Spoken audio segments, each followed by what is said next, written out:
Benson fans that he'll be desperately trying to establish order in the governor's household at 11:15 tonight when a number of bugging devices are suddenly discovered. But right now, Chairman Alf at Christmas.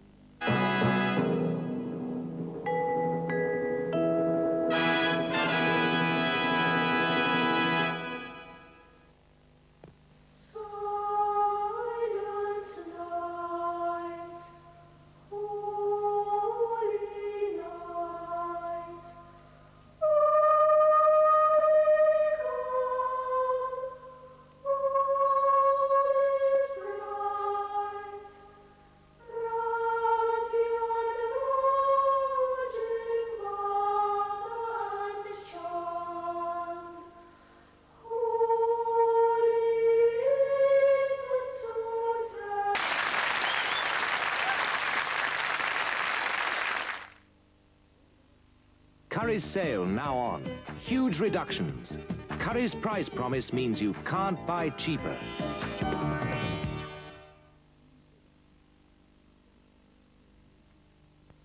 In working the Carlsberg breweries, it should be a constant purpose, regardless of immediate gain, to develop the art of making lager to the greatest possible degree of perfection, in order that these breweries, as well as their products... You may find a practical demonstration easier to digest. Carlsberg, probably the best lager in the world.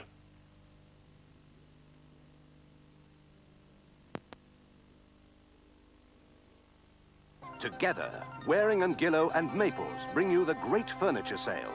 Every single thing reduced, furniture and carpets. Waring & Gillow and Maples. The sale starts 9 a.m. Saturday, December the 27th. Don't miss it. Queensway's Big Q sale is now on. Furniture, bedding and carpets down in price. The consort double bed now $74.95, half price. £100 and more off hundreds of three-piece suites, like the Manor, now $189.95. Axminster's half price, even free fitting on selected carpet ranges. Massive stocks mean fast delivery. Queensway's Big Q sale is now on. Everyone's a winner, baby. Come to Edna's North Country, folks. Cathedrals and abbeys, castles and history, pubs and clubs, and sea and sand and new discounts.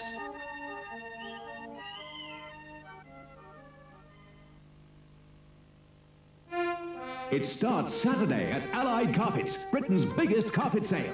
There's big sale savings spread right through the store. There's American carpets. These are half roll price. Patterned carpets, only £2.99. Save £5 on heavy quality Axminsters and Wiltons. Pure wool carpets, only £6.99. Save 40% on luxury Saxonies. And room-size remnants, half roll price. Plus, plenty more at the great Allied Carpet sale.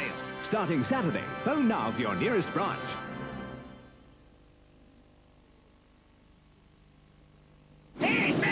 Right turn, Clyde.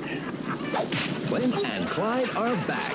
See them in any which way you can. Certificate AA. Still in the West End and at a cinema near you now. It'll knock you out. The door.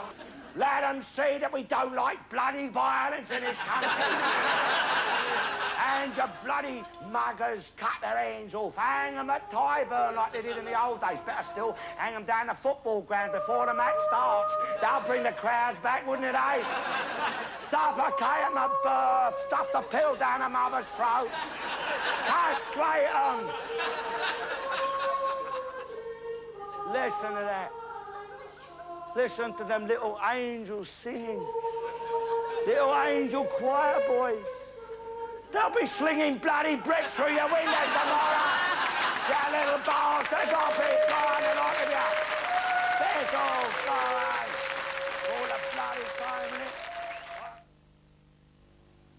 Look, those awfully nice Sony people have asked me to demonstrate the features of their amazing home video. Can't see why they think I can do it better than the machine, but anyway, here goes. It leads straight from one program you've recorded to the next at a touch. And the next. And the next. You can whiz through a recording without losing picture, so you can find your favorite bits and savor them. And here is a summary. Full remote control, 14-day timer, lets you record while you're away. Everything you want in home video from those awfully nice Sony people. Who's a clever little Sony, then? I am. The Co-op sale starts 9 a.m. Monday with hundreds of bargains at Royal Arsenal, Enfield Highway and London Co-op department stores. Fresh face. Fresh hair. Fresh clothes. Fresh mouth. Feel the SM tingle. Clean teeth.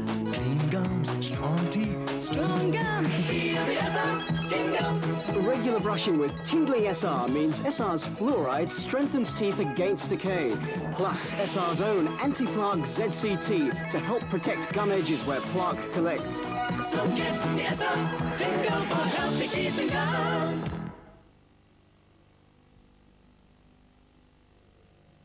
Dickie Dirts, Levi's blue jeans, perfect $8.95. Dickie Dirts at Fulham Broadway and Westbourne Grove. Dickie Dirts.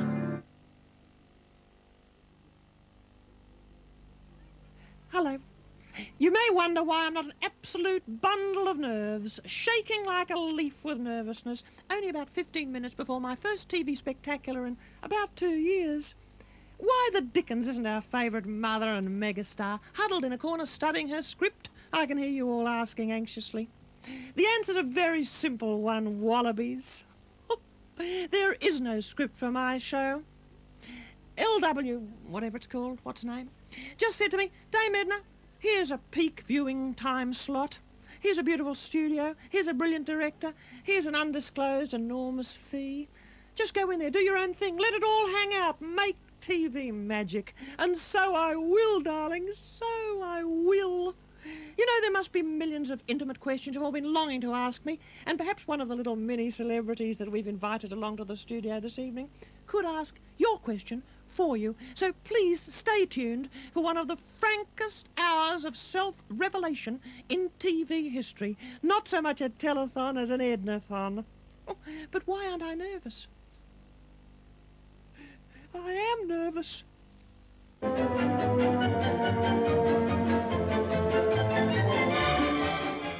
All 52 American hostages have been seen and are safe and well. The off-license shooting policeman is paralyzed. And in football, Aston Villa win today to close the gap on Liverpool. Good evening. 2 Algerian diplomats have seen all the American hostages and have said they're doing well. It's the first time all the hostages have been seen by neutral observers since Easter, nearly 9 months ago. They've just spent their second Christmas in captivity in Iran. After 12 hours with the hostages, most at a secret address in Tehran, the Algerians said they were in good health and that their living quarters were satisfactory. President Carter said he was reassured that they were alive and well, but he told reporters their continued imprisonment was insulting. The Iranians have released more films showing the hostages celebrating Christmas at their secret prison. David Smith in London has that story. Their second Christmas in captivity, and on Christmas morning, the 2 women among them led visiting clergymen in silent night. Then, under the watchful eyes of the censors, messages to their families. Can you all sing with me? Be near me, Lord Jesus, I ask thee to stay. Catherine Cobe, director of a society which ironically was set up to promote friendship between Iran and America. I'm feeling good, and I've lost weight, for which I'm grateful. Anne and I keep busy every day. We're reading and studying faithfully, and I love you all very much, and I look forward to being with you, hopefully, as soon as we can. Merry Christmas. A few admitted just how depressed they were, but most tried to put a brave face on it for their relatives back home. All the mail that we get, and we do get letters, tells us to hang in there. And after 400 or so days, I guess we can hang on a little longer, hopefully not too much longer. So, happy holidays, and don't worry about us. The day that we're released, that'll be our Christmas. By and large, the hostages appeared to be in good health, and they were clearly boosted no end by presents from their families. They all have one hope, of getting out soon. But as President Carter said tonight as he watched this, we don't know what the future will hold. The Archbishop of Canterbury's special envoy, Mr. Terry Waite, was given VIP treatment when he arrived in Iran to try to see the 4 Britons who've been held without charges since August. He's carrying a letter from Dr. Runcie, which he hopes to deliver to Ayatollah Khomeini tomorrow and then see the prisoners on Sunday. In his letter, the Archbishop says, "These are days when religious leaders should act together to achieve a better order for ordinary people of the rest of the world, an order of justice." This visit is being made primarily on religious and humanitarian grounds. It is not arranged by the British Foreign Office.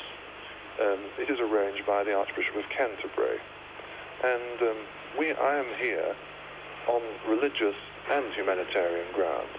And I would like to be able to speak to any leader in this country, if I have the opportunity, on that basis, because I think that is the basis where we understand each other. We are united in a common belief in one God. The policeman shot in a raid on an off-licence in West London on Tuesday is now paralysed from the chest down. The bullet which hit him is still lodged in his body. Police have revealed that Constable Philip Owles was kicked by his attackers after he was shot. It was as P.C. Owles lay shot in the shoulder in the doorway of the Hayes off-licence, his truncheon drawn, that one of the 2 raiders kicked him in the left eye. Tonight at Hillingdon Hospital, he's said to be off the danger list, but still very seriously ill. Although he's fully conscious, his body is paralysed from the chest down. The bullet, which passed first through his left shoulder, then a lung, before touching part of the spinal cord, remains lodged in the back of his chest. Surgeons won't consider removing it for some time, and they're not sure if the paralysis will be permanent. Tonight, one of his officers told how P.C. Owles, 11 years in the force, had 2 previous commendations for bravery. He'd only recently returned to duty after being seriously injured in a motorbike accident while on patrol. Scotland Yard, meanwhile, is saying nothing about the hunt for the 2 men in balaclavas involved in Tuesday's shooting. Nick Gowing, ITN, Hillingdon Hospital. Stacey Nelson, the Yorkshire girl who was abducted in Spain on Sunday, has been reunited with her family, and tonight they've all been at a party in Barcelona. Her parents say she was ill-treated by the man who took her away.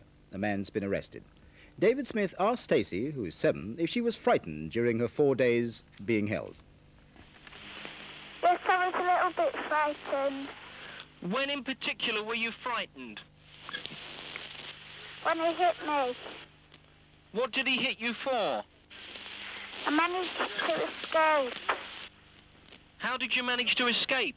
He was asleep and I ran out of the car.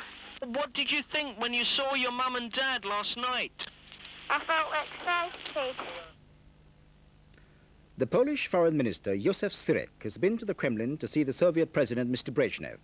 It was the first meeting between the leaders of the 2 countries since the Warsaw Pact summit on Poland 3 weeks ago, and the mood is said to have been warm and cordial. Both sides condemned imperialist and reactionary attempts to interfere in Polish affairs, and Mr. Brezhnev said he was confident Poland would overcome its difficulties under Communist Party guidance.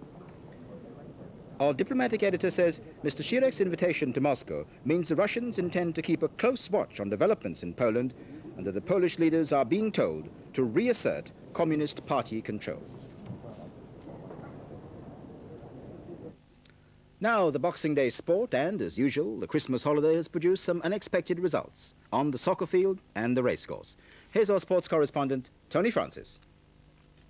It's getting tighter at the top of Division 1. Liverpool dropped a point at Old Trafford, but Aston Villa and Ipswich both won, and don't write off Nottingham Forest, 4-1 winners at Wolves.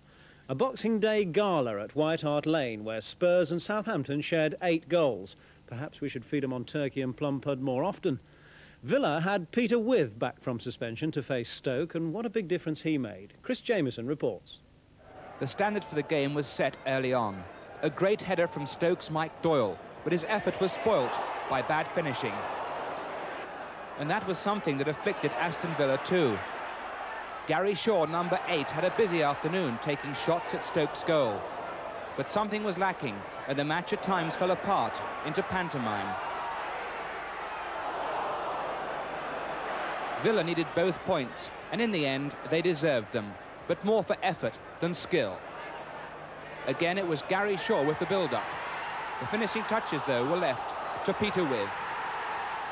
Chris Jameson, ITN Sport, Villa Park. Ipswich were back on song against their East Anglian brothers Norwich, winning 2-0 at Portman Road. Ian Edwards. Ipswich in the dark shirts are unbeaten at home for the last 15 months, and there was no sign of them losing that record today. The return after suspension of Eric Gates provided bite to an already sharp attacking line, where Alan Brazil, number 10, lived up to his nickname of Pele.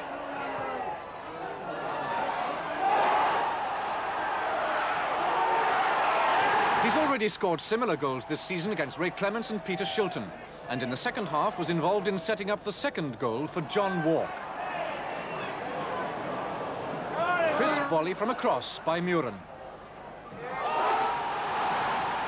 2 goals in the lead, Ipswich were in no danger of losing, and with 2 games in hand over league leaders Liverpool are more than handily placed to challenge seriously for the championship. They might even have increased their tally had Baker in the Norwich goal not been as quick to react to the threat of O'Callaghan. Ian Edwards, ITN Sport, Portman Road. The upshot is Liverpool stay top. They've scored more goals than Villa, though the points and goal difference are identical. Ipswich have 2 games in hand, and Forest, my early season tip for the title, could do it yet. Well, I was at Loftus Road this morning to see West Ham, the second division leaders, collapse 3-0 to Queen's Park Rangers, and they had their leading scorer David Cross taken off with a suspected cracked rib. Watch closely now for the penalty that never was, but perhaps should have been. Stainrod of Rangers was uprooted outside the area, and West Ham got away with a bad crime. The referee kept to the letter of the law and awarded a free kick, but for once justice was done.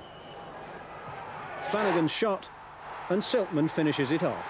1-0 to Rangers, and West Ham had lost their polish. QPR weren't that impressive, but early in the second half, this run by Tony Curry led to the second goal.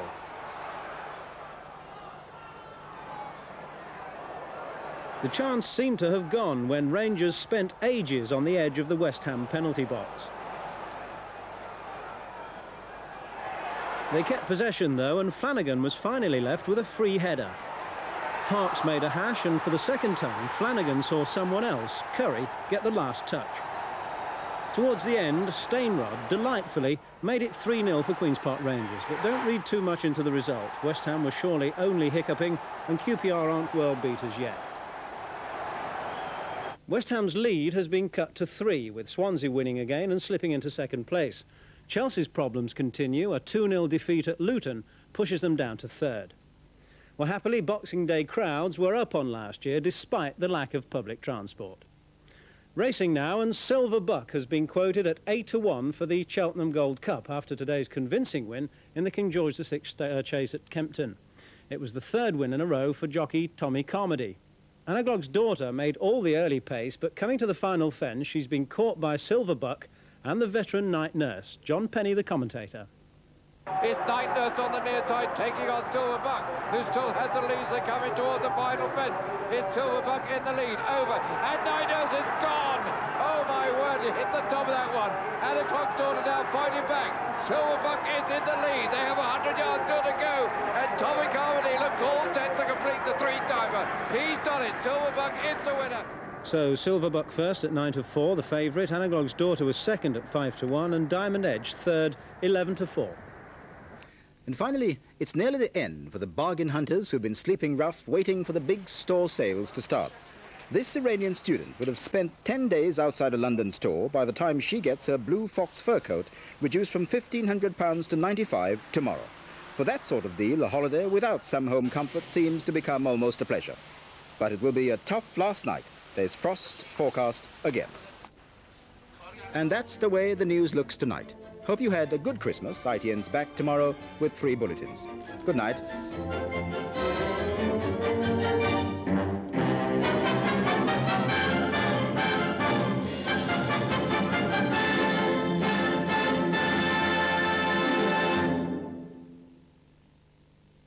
Ice hockey between the USSR and Czechoslovakia in the final of the Izvestia tournament in Moscow is the main feature in tomorrow's World of Sport. The East Europeans also made their mark in the swimming pool. From the south of France, the Europa Cup, with Sharon Davis heading the British Challenge. And wrestling with a Christmas helping of grapple, 3 bouts including Judo Pete Roberts against Caswell Martin. With National Hunt Racing and On the Ball, it's the best in fireside sporting entertainment, beginning tomorrow at 12:30.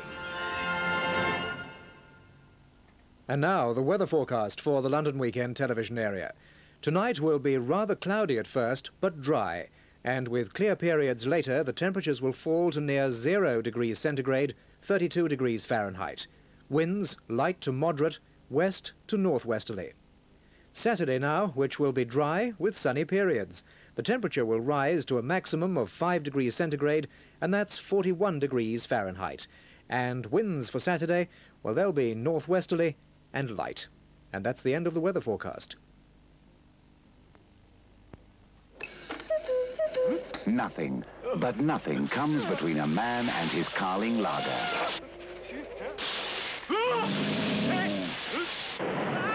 Carling, real thirst-shattering flavour. Hello. What kept you? Not a lot. Carling Black Label. There's no better lager. And another for my friend.